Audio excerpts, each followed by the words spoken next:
Psychologist J. Guilford identified 4 key measures of creative thinking. Understanding these 4 measures is another useful method to improve your creativity.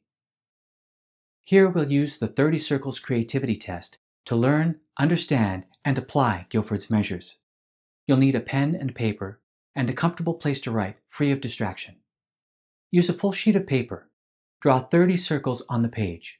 Make the circles about 1 inch or 2.5 centimeters in diameter. Pause the lesson now so that you can get set up.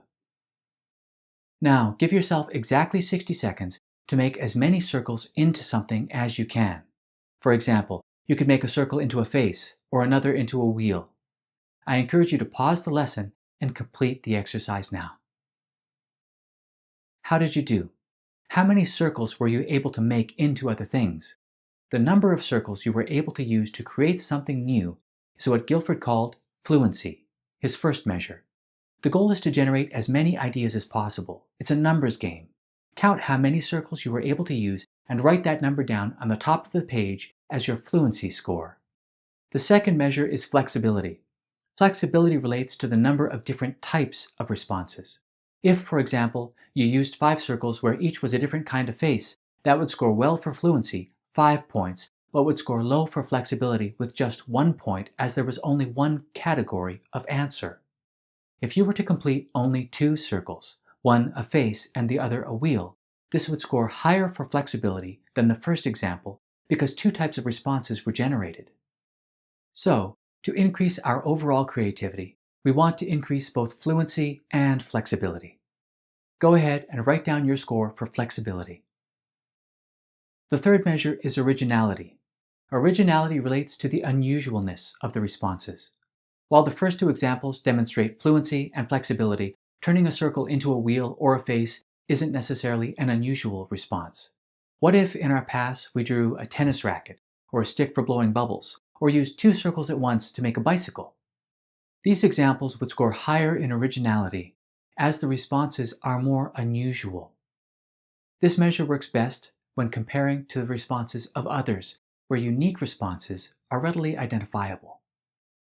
Increasing originality of the responses is the third way to increase your level of creativity.